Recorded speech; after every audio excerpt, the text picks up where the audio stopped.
I am your host, as always, James Yoder. We are going to take a deeper dive. I brought on one of the enemies, folks. TCU grad, TCU superfans going to join us just in a moment to break down what the Horned Frogs are thinking about Michigan, how they could potentially win the games, and what Michigan fans should expect from this TCU team coming up here in about 3 weeks. But before we do, folks, do want to ask you guys to help us get to 25,000 subscribers. Will be a hell of a milestone for the Michigan Football Report. We are at 24,203 subscribers, so help us get to 25,000. If you haven't yet, if you've subscribed but you haven't, send us a friend. Send that link down there, bottom of the screen, youtube.com/Michigan TV. Take it, send it to a friend who loves the Wolverines, and make them get a part of the biggest Michigan football community on YouTube. All right, with that, folks, we welcome on my colleague here at Chat Sports. It is Harrison Graham, host of Bears Now, host of the Chiefs Report, and host of College Football Now, TCU graduate super fan. And me and him, we might, I don't know, Harrison, the loser of this game, the other one might have to be, the loser might have to be the winner's butler or something like that for a week. But as we start this, Harrison, why don't you just start the show off? Just give everybody a little insight of what your takeaway is on Michigan from kind of an outsider's perspective going into this matchup. Yeah, absolutely, James. And what I see with this Michigan team is this is a team that wins with physicality and toughness. Jim Harbaugh has kind of gone back to his roots the past couple of years. You know, they tried to go to this spread-out, high-tempo offense with Josh Gaddis, and there was some success at times with Shea Patterson, especially a couple of years ago, and even last year, Gaddis wins the Broyles Award. I think this year that's kind of shown that maybe it was more Harbaugh running the show a year ago. But you look at how they're built. Offensive line, defensive line, running the football, being efficient, and not necessarily having to run 80, 85 plays per game. I think they kind of went to the antithesis of Ohio State, right? And they've kind of taken it to the Buckeyes the last 2 years of, hey,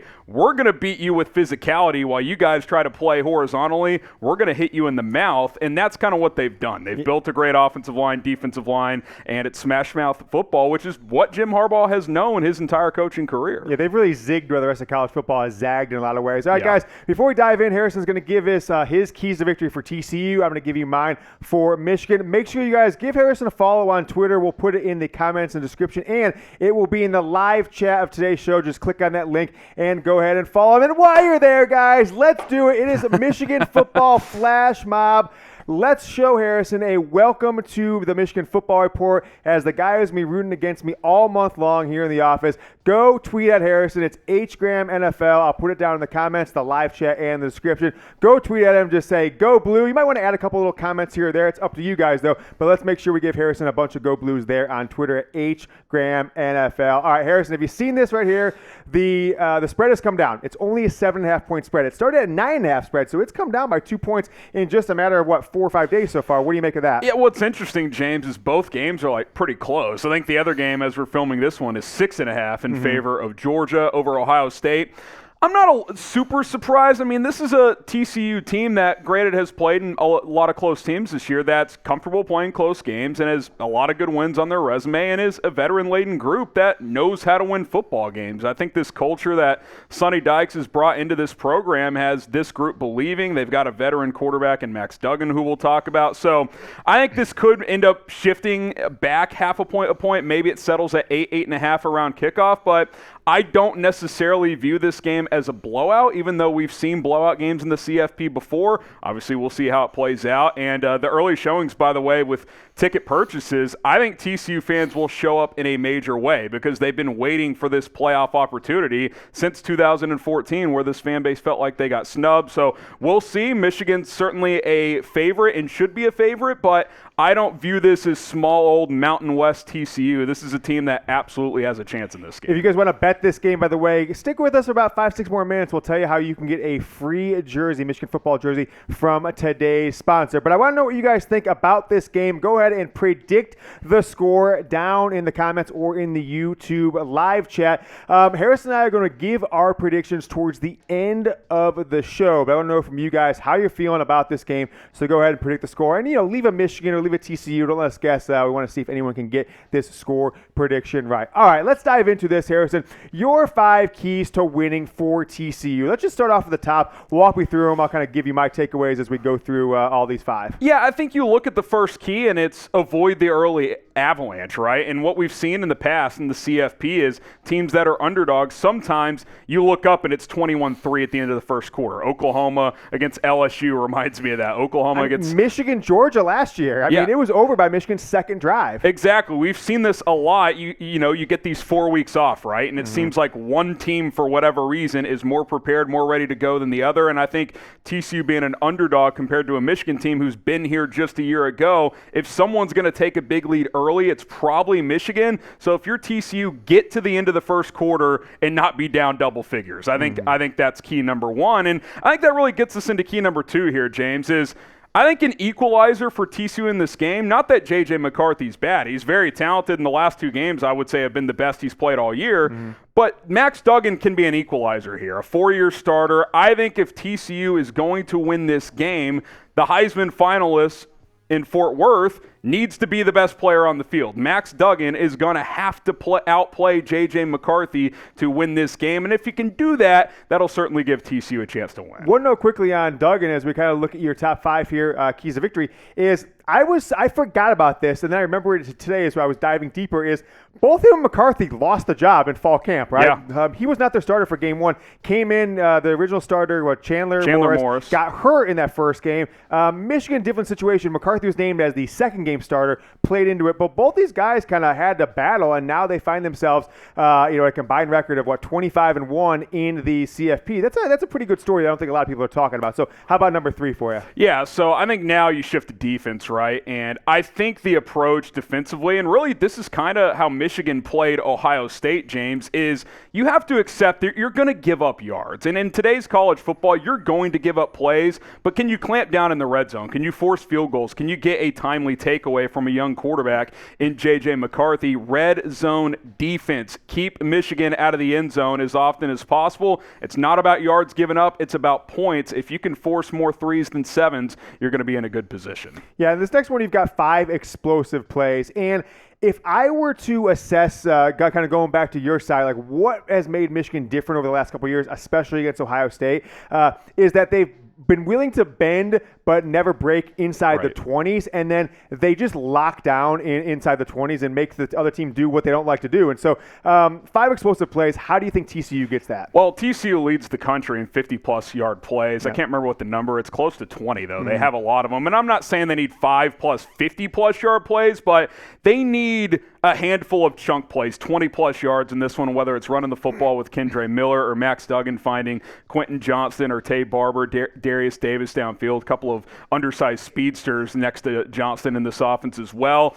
TCU, there's a misconception how they play offensively. They're not a super up-tempo offense. I think their pace of play is like 80th in the nation, but they get chunk plays. They get a lot of big plays. I mentioned the 50-plus yard plays that they lead the nation in this year. They're very efficient. They're very explosive, and you're going to have to get some of those plays against a very top-tier Michigan defense, obviously, that's playing really, really well. So you got to find a handful of chunk plays on offense. Your last one there, must tackle well. I mean, that's obvious for everybody, but has TCU done that? Have they struggled at times? What do you make of that last one? I think it's twofold for me, the reason I make that point. And, I mean, every game it's like, you need to tackle well, right? But what has Michigan done the last couple of weeks? They've worn teams out, and teams can't tackle Donovan Edwards in the third and fourth quarter, exactly right? What it is, yeah. You can't get worn down to a point where you're missing tackles that you have to make. And, one-on-one in space, these linebackers for TCU, are they going to get run over by the end of this game by a physical Michigan offensive line and Donovan Edwards, who has pulled off a lot of explosive plays? So you got to tackle well early. You got to have enough energy late to make those plays in open space. Otherwise, you're going to be in a little bit of trouble. And we saw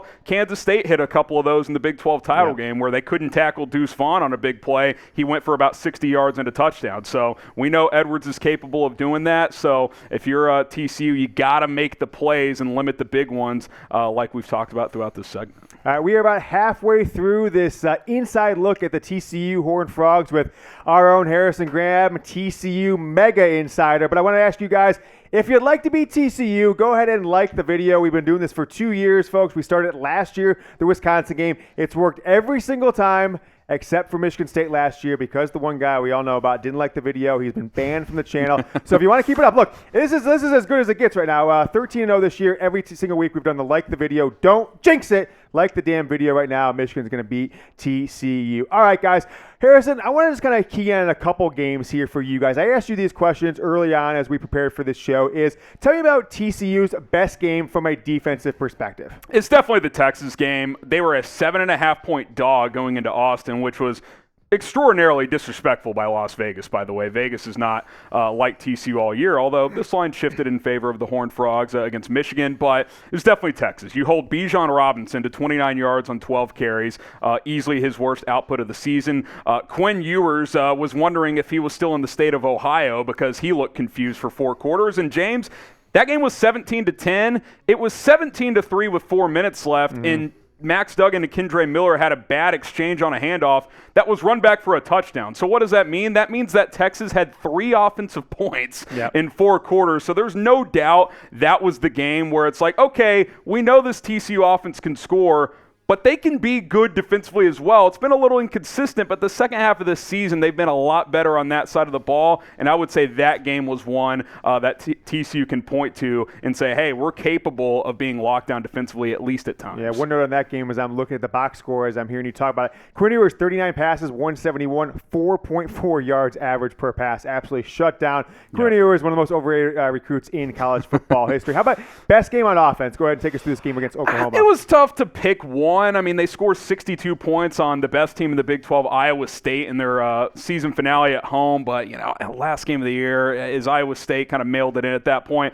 The reason I point to this game, James, almost 700 yards of total offense. This is the game where people are like, oh, TCU might actually be pretty good this year. Oklahoma was top 20 at the time. Now, we didn't know then what we know now about Oklahoma, but over 300 passing, almost 400 rushing, explosive play after explosive play. I think they had 4 or 5 50-plus yard plays in that game alone. I think that was the game where it's like, all right, Sonny Dykes and Garrett Riley, this offensive staff has real credibility. Like, we didn't know if it would take a year or two from Dykes coming from SMU to TCU, but it clicked right away. And I think that was also the game, James, of Chandler Morris was almost healthy by this game. We kind of thought, okay, it is Max Duggan's team. But after that game, it was like, this is the Duggan show. He's got his job back after being named the backup after being a 3-year starter. And so I think that game is the game I point to, even though Oklahoma ended up not being a very good team, just because that was the game where I think this team believed they could do it as well. 667 yards of offense against Oklahoma, as you mentioned, 307 through the air,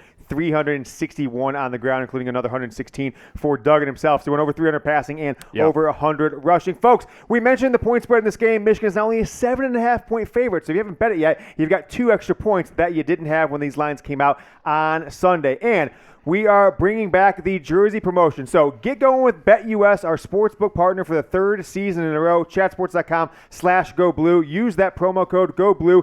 Once you get started, you just got to follow these 5 steps in order. Don't mess it up because it creates a lot of customer service hassles for me. Chatsports.com/GoBlue. It redirects you to the sign-up page for this promotion. Use promo code GoBlue. When you sign up and you deposit $100 or more, you get the 125% deposit bonus. So let's say you put in $100, extra $125, $200, extra $250. You make your first bet. Once you do, email us, jersey@chatsports.com. We'll put it in the live chat. We'll put it in the comments and the description of today's video.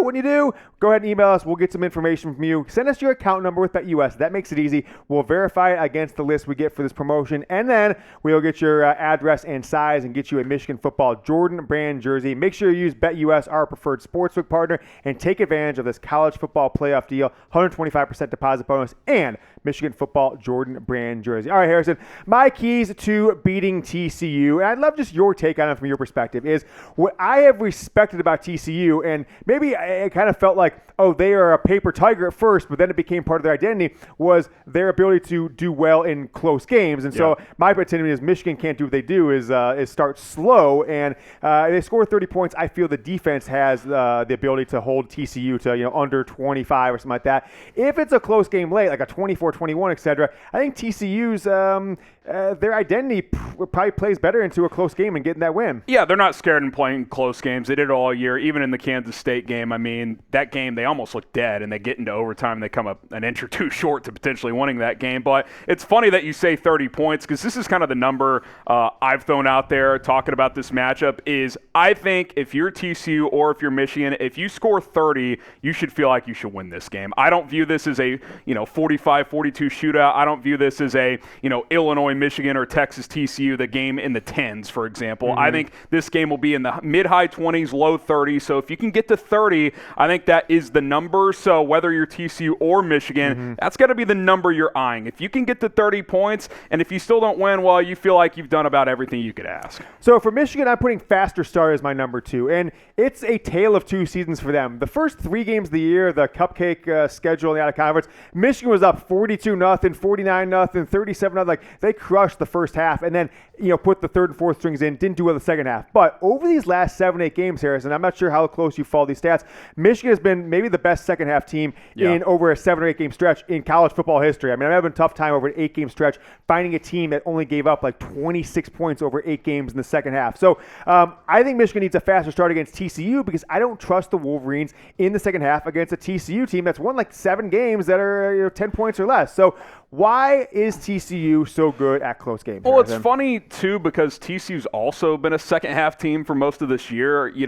I felt like all year, if they're tied or within a score at halftime, they've got a good chance because I just think it's a mature group. I think Dykes and this staff have come in and calmed down, the culture and just reset everything. Just needed a fresh start. I think, Gary Patterson was more of an old-school guy, more of a hard-ass, which those coaches have their place in college football. I just think TCU need to change, and I think it's more of a player's environment. And I think Max Duggan's just a calming influence. He's been through everything as a college football player, often on the field, and you feel like you're never out of a game with him. It's a veteran offensive line. It's a veteran quarterback. They're key skill players. Miller and Johnston have been through the battle. So I just think they know how to make the plays when they need to make the plays, and that bodes well, or that also is true defensively. Sometimes they'll get hit in the mouth early, but then in the second half, they shut out Oklahoma State in a game. They shut out, West Virginia in a game. So you just get this game to the second half if you're TCU, and kind of that calming presence comes in. And I think the pressure is on Michigan in this game. So if you're TCU,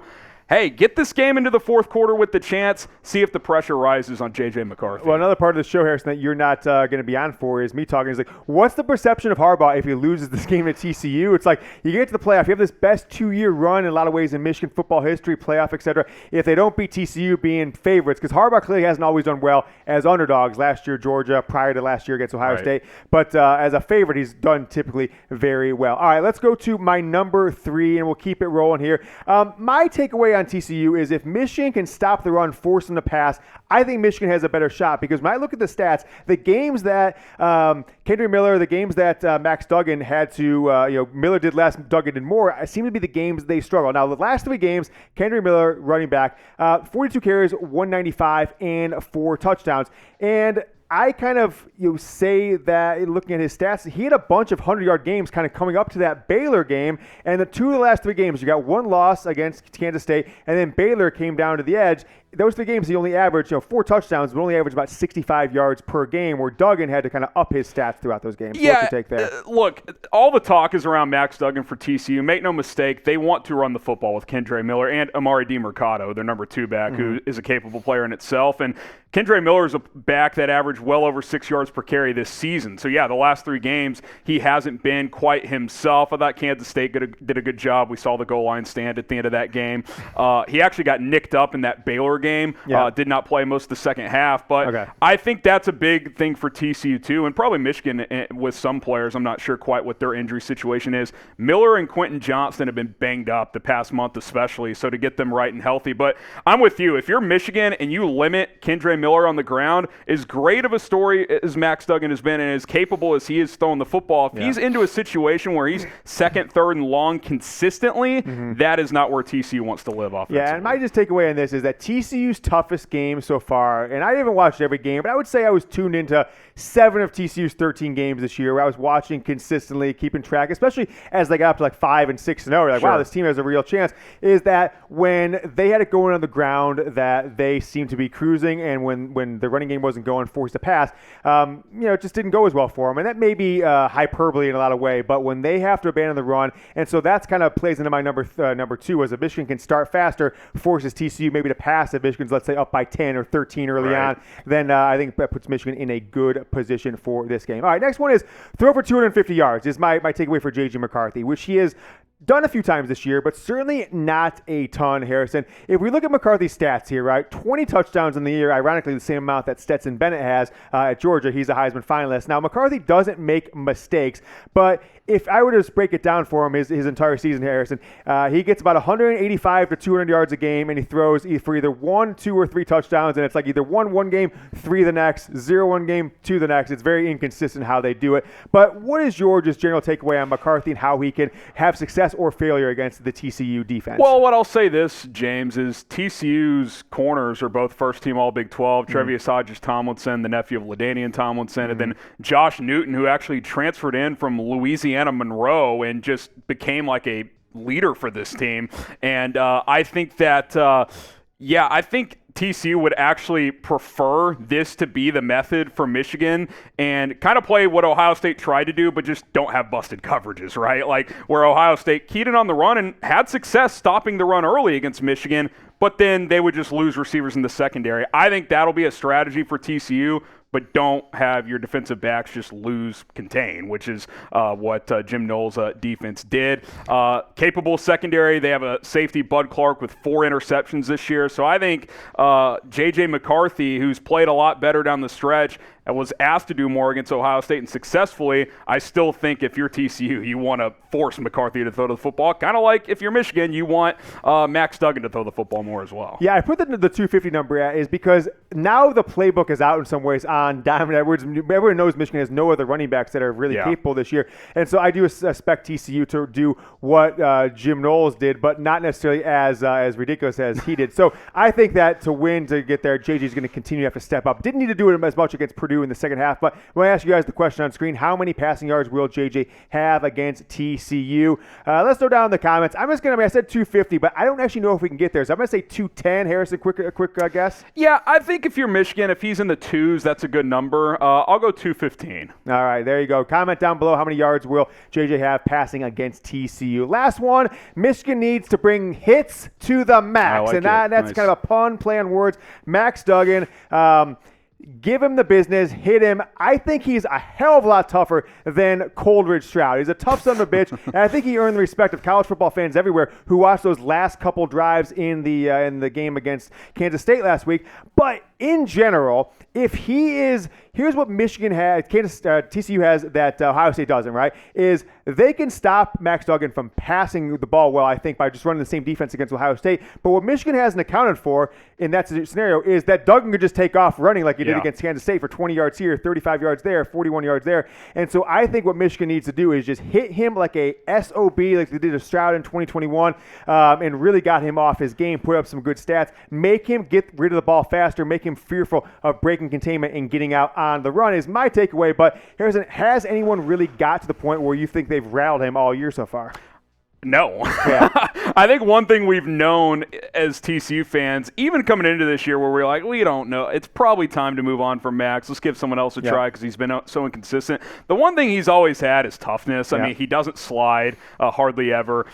He runs through defenders. He's not going to back down from anything. Now, that doesn't mean he can't get rattled. I mean, he's a quarterback, and if Mozzie Smith, assuming he plays, is hitting him 1, 2, 3, 4 times, that would rattle, I think, most college quarterbacks. But the one thing we do know about Max Duggan is he doesn't back down. He's not going to quit. He threw everything he had in himself to win that game against Kansas State in a game where he really didn't play that great, but rallied his team late. But yeah, I mean, obviously, I think in any big game, if you can rattle a quarterback and hit him in the rib cage a couple of times and say, hey, I'm going to be here all day, I certainly think that's a good strategy if you're Michigan. Yeah, as of Thursday, late afternoon, Mozzie Smith did plead to a misdemeanor in the gun charge, so the expectation expectation is that he will play. I want to know from you guys. Go ahead and predict the score. One more ask for you. Predict the score in the comments. Let us know who you think is going to win. And as we promised, Harrison and I with our score predictions. Folks, I think this is going to be interesting. I don't think Michigan is